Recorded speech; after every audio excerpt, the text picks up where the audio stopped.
Terdakwa kasus pembunuhan Yosua yang digelar di Pengadilan Negeri Jakarta Selatan pada Rabu lalu menghadirkan ahli poligraf atau alat deteksi kebohongan. Ahli poligraf Aji Fibrianto menjelaskan Ferdi Sambo, Putri Chandrawati, dan Kuat Ma'ruf terindikasi berbohong. Skor paling tinggi terindikasi bohong adalah Putri Chandrawati dengan skor minus 25, sementara Ferdi Sambo mendapatkan skor minus 8. Dari scoring yang Anda sebutkan tadi, itu menunjukkan indikasi apa? Apakah bohong atau jujur atau apa itu? Antara bohong dan jujur apa itu? Mohon izin untuk hasil plus berarti mengindikasikan seorang terperiksa NDI. NDI, no deception indicated. Artinya apa itu? Tidak terindikasi berbohong. Tidak terindikasi berbohong. Siap. Kalau terdakwa Sambo apa? Terindikasinya apa? Minus. Siap. Minus. Siap. Kalau minus apa? Terindikasi berbohong. Terindikasi. Siap. Sebutin aja besar. Tidak apa-apa, kamu ahli kok. Siap. Terindikasi berbohong. Siap. Kalau terdakwa Putri, terindikasi berbohong. Siap. Kalau terdakwa Kuat, Terdakwa Kuat jujur dan terindikasi berbohong. oh, abu-abu dia, jujur dan terindikasi berbohong. Jadi mohon izin untuk saudara Kuat Ma'ruf kita lakukan 2 pemeriksaan dengan isu yang berbeda, Bapak. 2. Nah, saudara, adakah pengaruh dari hasil tes poligraf untuk putusan hukuman bagi terdakwa kasus pembunuhan Brigadir Yosua? Kita ulas bersama mantan Kadif Humas Polri, Irjen Purnawirawan Anton Carlyan, dan juga ahli mikroekspresia yang juga praktisi lie detector, Handoko Gani. Mas Handoko, Pak Anton, selamat pagi. Selamat pagi. Selamat pagi dengan Irian, dan terima kasih pagi ini sudah meluangkan waktu untuk disapa oleh Kompas TV. Saya langsung langsung ke Irjen Purnawirawan Anton Carlyan. Pak Anton, terima kasih ini pagi-pagi sudah bersama Kompas TV lagi, kemudian juga sudah lama juga tidak bersua ya. Pak Anton, Iya. Ini kalau berhubungan dengan lie detector, Bapak juga pernah menjadi penyidik begitu ya. Biasa ya digunakan untuk kemudian ditanyakan kepada terdakwa atau waktu itu tersangka atau orang-orang yang memang beririsan langsung dengan sebuah kasus begitu. Ini biasa untuk digunakan ya? Ya, memang biasa sebagai salah satu petunjuk dan juga merupakan nanti ketika di persidangan seperti hari ini bisa menjadi satu kesaksian ahli.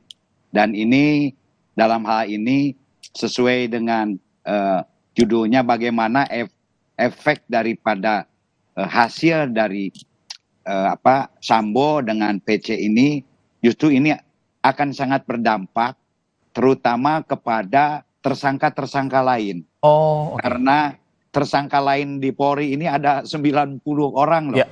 Nah, ini jangan sampai gitu kan, mereka pun juga kan sama punya keluarga, punya karir, dan bagi Polri terutama mereka-mereka yang dipecat ini atau yang diberhentikan dengan tidak hormat ini bisa menjadikan satu pertimbangan hakim dan juga nanti bisa menjadikan satu pertimbangan daripada propam disiplin dan kode etik.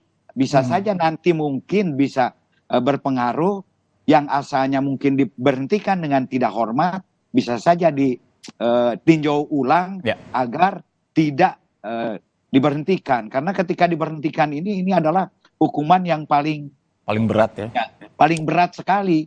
Ini justru mungkin kalau ya FS sudah jelaslah sebagai pelaku utama, tetapi ini ketika melibatkan orang lain, ini kan ya sangat berdampak gitu kan. Dan mereka pun juga bahkan mungkin saja ada yang tidak tahu apa-apa, dan mungkin saja ada yang memang percaya dengan cerita tersebut. Nah, ketika orang yang tidak tahu apa-apa, tidak kemudian percaya, kan dalam hukum kita sendiri sudah tahu semualah, lebih baik melepaskan 10 orang yang bersalah daripada menghukum 1 orang yang tidak bersalah. Gitu. Ini dalam konteks PTDH tadi ya Pak Anton ya. Kemudian ini mungkin bisa menjadi pertimbangan hakim juga kalau para petugas atau polisi yang juga mengikuti ini adalah karena juga kebohongan begitu ya. Nanti saya akan ke sana lagi, kita akan coba tanyakan ke Mas Handoko. Mas Handoko, jadi ini sudah keluar hasil lie detector beberapa waktu lalu. Memang ini diklaim tidak bisa menjadi pembuktian di muka sidang, namun juga sudah didiskusikan begitu ya di persidangan. Kalau Anda melihat dari akurasi lie detector sendiri, ini sebenarnya bagaimana sih masyarakat ini harus membaca hasil-hasil tadi? Ada minus 25, kemudian ada yang plus segini, minus segini, itu artinya apa? Kemudian berapa sebenarnya range skornya itu kalau dari lie detector? Oke, baik. Sebelumnya saya izin menyampaikan dulu bahwa saya bukan pengguna poligraf, tapi saya pengguna Layer Voice Analysis atau LVA, yang biasa dikenal sebagai voice analyzer, ya. Dan ini memang biasanya tandem dengan poligraf di berbagai negara seperti India, kemudian ada lagi Singapura dan seterusnya, ya. Oh, jadi kalau Jadi ini biasanya sedang dites poligraf biasanya juga menggunakan metode yang Anda gunakan ini ya? Jadi biasanya kalau voice analyzer itu duluan sebelum poligraf atau bersamaan, ya. Ya biasanya karena kita kepingin tahu dulu indikasi awal. Ya. Nah, jadi sebagai sesama pengguna alat pendeteksi emosi, sebetulnya sebagaimana demikian dinamai, itu sangat bergantung kepada pertanyaan, sangat bergantung kepada examinernya dan juga examininya. Nah, satu-satu ya saya bahas. Kalau examini harus dalam kondisi sehat, psikologisnya juga sehat ya. Dan kemudian bisa mengerti pertanyaan dan menjawab pertanyaan. Nah, sedangkan kalau examiner ya harus objektif, harus kompeten ya, dan paling penting nanti terkait dengan pertanyaan. Pertanyaannya harus tepat. Nah, ketika kita bicara tadi ada indikasi bohong dan sebagainya, sebetulnya baik hakim maupun JPU tuh harus memperjelas dulu pertanyaannya apa. Jadi ketika dikatakan plus minus sekian-sekian, itu terhadap pertanyaan apa, ya? Itu skor untuk masing-masing pertanyaan ya? Betul, atau untuk topik tertentu. Jadi tidak bisa dipukul rata, ini orangnya pembohong, berarti seumur hidup dia bohong mulu, tidak pernah jujur. Nah, seperti itu. Nah, makanya contoh yang paling bagus adalah Kuatmaruf ya. Ada plusnya, ada minusnya gitu ya. Dia plus untuk pertanyaan terkait dengan apakah melihat ibu berselingkuh ya. Sedangkan dia minus ketika ditanya tentang menembak. Apakah Verdi Sambo FS menembak? Apakah dia melihat Pak FS menembak? Nah, ini juga pertanyaannya pun harus lebih jeli. Ya, artinya kalau kita bicara apakah FS menembak. Nah, ini kita juga harus tahu apakah menembak yang dimaksud menembak Joshua atau menembak dinding. Nah, ini juga harus detail. Karena kalau ditanyakan apakah menembak, nah itu harus jelas. Terus konteks menembak ini bisa luas begitu ya? Iya, terus kedua kita juga harus memaklumi bahwa Kuatmaruf ini posisinya di mana? Di belakang. Kalau saya berada di belakang masnya misalnya, saya juga mungkin tidak akan bisa melihat masnya menembak gitu. Bukan cuma menembak, tapi ngapain pun belum tentu saya bisa lihat gitu. Iya, secara logika aja ya, saya masih belakang saya gitu ya, nggak ngelihat kan? Iya. Saya ngapain gitu, oke. Iya, nah ini kan menjadi menarik ya. Terus yang paling penting lagi adalah tadi ada angka-angka minus, plus, dan seterusnya. Ini juga kita harus tahu bagaimana nanti sistem berapa banyak pertanyaan yang diajukan. Pertanyaan yang diajukan ini berapa banyak, sehingga minusnya ada 25, ada yang minusnya 8, ada yang plus 9, dan seterusnya.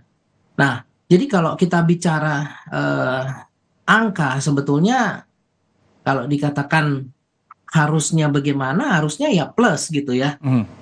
Plus sekian, jadi misalnya terhadap pertanyaan 10 pertanyaan plus 10 gitu ya misalnya, atau 9 ya plus 9. Mas Handoko, maaf saya potong. Kalau jumlah pertanyaan kemudian juga hasil begitu ya, itu sudah ada standar rata-ratanya berapa banyak pertanyaannya atau tergantung? Oh, nggak ada standar. Nggak ada standar. Kalau standar jumlah pertanyaan nggak ada ya. Jadi tergantung kasus demi kasus, orang demi orang gitu ya. Kalau range skornya sendiri, Mas? Range skornya tergantung juga ya. Tergantung. Kalau kita lihat case tadi ya, case yang sekarang beredar, kasus 9 tuh, plus 9 tuh udah cukup bagus loh ya. Untuk seorang Kuatmaruf. Kemudian saya lupa Ricky Rizal berapa ya. Eliezer juga cukup tinggi. Ya, ya. Artinya kan Tapi kalau Anda lihat skor-skor ini, misalnya plus 9 atau minus 25 PC misalnya, ini adalah skor yang memang sudah disimpulkan di akhir, mengkombinasikan semuanya, atau apa yang Anda ya, lihat? ya. Jadi mengkombinasikan topiknya. Nah, ini juga poin berikutnya yang ingin saya sampaikan. Kalau ketika seseorang dikatakan plus, misalnya Ricky Rizal plus sekian, Eliezer plus sekian, Kuatmaruf plus sekian, mohon dipahami oleh masyarakat bahwa pertanyaan mereka belum tentu sama, Pak. Oke. Jadi mereka ini plus terhadap pertanyaan Yang mana? belum tentu sama. Oke. Jadi bukan bisa, jadi nggak bisa diterjemahkan serta-merta, oh ya dia plus 9, saya minus 9. Berarti saya bohong atas pertanyaan yang sama dengan yang bersangkutan. Tidak sama, belum tentu. Ya. Oke, Gitu nanti ya. saya ke sana lagi. Saya ke Pak Anton lagi. Pak Anton, kalau Baik. terkait dengan lie detector ini, Anda sebagai mantan penyidik juga, waktu itu juga tentu dekat dengan wartawan ketika menjadi Kadif Humas, mantan Kadif Humas juga, biasa juga menyampaikan tentang hal penyidikan begitu ya. Kalau menggunakan alat deteksi kebohongan ini, apakah sudah cukup gitu membuat polisi percaya dengan sekali menggunakan saja, atau seperti apa, Pak Anton? Ya, sebetulnya tidak cukup gitu kan. Betul juga tadi dari Mas Handoko, tergantung juga pertanyaannya. Sekarang pertanyaan yang krusial itu apa sebetulnya yang menjadi sebuah polemik. Kalau saya di sini menyimpulkan satu masalah perintah, perintah menembak. Ada yang bilang tembak, ada yang bilang ajar. ajar. Gitu ya. Ya, kedua masalah tadi kemudian masalah motif. Motif ini juga jadi sangat penting, apakah betul melakukan pelecehan seksual atau pemerkosaan. Nah, nanti ini pun juga bisa diulang-ulang. Dan ketika itu apakah hanya lie detector, di kesempatan yang lalu saya pernah menyampaikan bahwa memang harus juga diikuti dengan metode-metode yang lain. Karena pada seperti apa, Pak Anton? Metodenya misalkan, satu dengan pupil mata. Karena sebetulnya kalau saya pernah, saya langsung penyidik. Ketika bahkan ada, lie detector ini justru saya mempunyai data yang sangat akurat bahwa dia ini berhubungan dengan seseorang. Tapi ketika ditanyakan ke orang itu, tetap mengaku tidak pernah berhubungan. Padahal ini hasil daripada digital loh, hasil daripada rekaman gitu kan. Dia kekeh tidak mengakui. Dan ketika diperiksa detektor, lie detector, positif. Jadi lolos begitu ya? Iya lolos. Kayaknya berarti bisa disimpulkan sudah biasa berbohong lah ya? Ya ini pun juga tergantung daripada mental. Jadi sebetulnya. Nah sehingga ketika itu saya mencoba untuk mencari metode lain. Akhirnya diskusi salah satu pupil mata. Ternyata dengan pupil mata dia tidak berani berbohong. Ketika saya periksa, pandang mata saya. Coba lihat mata saya. Ketika saya perhatikan ternyata matanya membesar. Karena ketika orang berbohong itu pupil mata ini membesar, meningkat kognitifnya. Salah itu satu alternatif yang kemudian bisa menjadi ini ya pertimbangan untuk digunakan juga. Nah, Pak Anton, kemudian juga tadi yang silakan. lain sebentar. Yang lain juga saya gunakan ahli gestur. Karena di Intel ini kan sangat paham sekali gestur, tapi itu di belakang layar gitu, karena saya dikacakan, Pak ini gini Pak, ini bergerak-gerak matanya ke kanan, kemudian jarinya, kemudian kegelisahannya, nah sehingga saya tidak satu lagi, bahkan ada satu lagi, walaupun ini tidak bisa dijadikan alat bukti, yaitu hipnoterapi atau hipnotis gitu kan, walaupun ini tidak bisa, tapi bisa menambah keyakinan kan, sering di TV. Kalau berbohong garuk-garuk kepala gitu kan. Oh, gestur-gestur kecil begitulah ya Pak Anton ya? Ya, hipnotis ini. Ya. Pak Anton, nanti kalau terkait dengan gestur dan alih ekspresi, saya juga akan tanyakan ke Mas Handoko terkait dengan mikroekspresi. Tapi kalau begini, ada satu artikel, berita terkait dengan wawancara atau kesaksian kemarin ya, dari pengguna poligraf, ahli poligraf yang dihadirkan oleh jaksa di persidangan kemarin, itu menyatakan bahwa ketika ditanyakan oleh pengacara dari Putri Chandrawati bahwa kenapa kemudian ada pertanyaan mengenai selingkuh begitu ya, apakah pernah berselingkuh dengan Yosua, ini adalah pertanyaan titipan dari penyidik. Kenapa Ya, ya. kemudian bisa timbul seperti itu? Apakah ini hal yang biasa penyidik menitipkan pertanyaan? Kalau Anda membacanya bagaimana? Ya memang karena hal itu berhubungan dengan masalah motif. Nah, Oke. motif ini kan ya FS juga tidak ujug-ujug gitu kan. Ini sebetulnya apa yang menjadi motif ini? Hmm. Jadi sini pun juga hakim pun juga kalau saya tidak kemana-mana harus objektif juga gitu. Jangan sampai semua para penegak hukum ini tergiring dengan opini. Kan pidana itu kebenaran material gitu kan. Jadi betul-betul harus objektif. Tadi betul juga pertanyaan itu. Ada yang bohong, ada yang benar. Mungkin di dalam pertanyaan ini dia bohong. Tapi di dalam pertanyaan lain dia bisa benar gitu kan. Nah, penyidik menitipkan hal tersebut karena penyidik pun juga punya tanggung jawab dalam setiap kasus gitu Ya. kan. Dan Nah, pasti memiliki konteks mungkin ya, yang Ya, mungkin ini memiliki- penting untuk ya, kemudian ditanyakan konteks. examiner dari lie Ya. detector itu sendiri ya. Iya betul sekali gitu kan. Jadi kenapa penyidik menitipkan kan ini masih berjalan. Selama masih proses kan bisa saja. Apalagi ini proses persidangan pun juga ini harus cepat karena berdasarkan surat edaran Mahkamah Agung itu ya paling lambat itu 5 bulan harus selesai. Karena Masa tahanan. Iya bukan masa persidangan. Masa persidangan kan ini Oktober kalau tidak salah. Oke. Nah ini jadi ada tenggang waktunya juga, tapi kan ini baru 2 bulan, jadi masih ada lah tenggang waktu untuk menghadirkan pembanding-pembanding, terutama dalam mengecek efek kebohongan itu sendiri. Tapi Oke. dari efek ini sendiri, nanti mudah-mudahan ini, saya berharap ya bisa menolong tersangka-tersangka lain yang memang diperintah oleh FS. Dan juga jenis perintahnya ini bagaimana? Apakah perintahnya itu wajar? Atau perintah yang tidak wajar. Misalkan ada kesan-kesan memaksa, mengintimidasi, dan lain-lain. Karena ini merembet ke, tadi Anda sebutkan ya, hampir 90, hampir 100 polisi yang kemudian ini terjerat juga betul. terkait dengan satu kebohongan begitu ya. Ya, Mas ya. Handoko, singkat, terakhir kalau mengenai ekspresi, kemudian juga alat yang Anda gunakan tadi terkait dengan mengetes emosi, apakah kemudian Anda melihat ini apa yang kemudian harus dijelaskan lagi oleh penggunanya atau examinernya mungkin untuk kemudian memastikan bahwa memang ini bisa digunakan atau didiskusikan dalam persidangan dan tidak kemudian menyudutkan salah satu pihak? Pertanyaannya, jadi kalau scoring itu kan tadi ditanya ya, sempat ditanya, scoring kenapa 9? Sebenarnya scoring sistemnya poligraf tuh ada dari -3 sampai 0, 0 sampai 3. Jadi kalau 0 plus 3 itu artinya somehow truth, jadi ya kurang lebih benar ya, sampai dengan 3 yang pasti benar. Ya. Sedangkan -3 itu udah pasti tidak benar. Jadi angka -9 ini kan terdiri dari beberapa pertanyaan yang tidak benar. Atau -25 tadi ada yang benar, ada yang tidak benar. Ini apa saja yang benar, apa saja yang tidak benar. Itu harus dibuka semuanya. Pertanyaan-pertanyaan itu Anda lihat sudah sebijaknya dibuka begitu ya? Iya, Oke. kemudian kedua adalah harus memastikan kondisi kesehatan seseorang dengan tidak menuduh ya. Kita memang harus memahami bahwa kalau memang betul ada pelecehan seksual, maka korban pelecehan seksual itu sebaiknya tidak dites poligraf, Pak.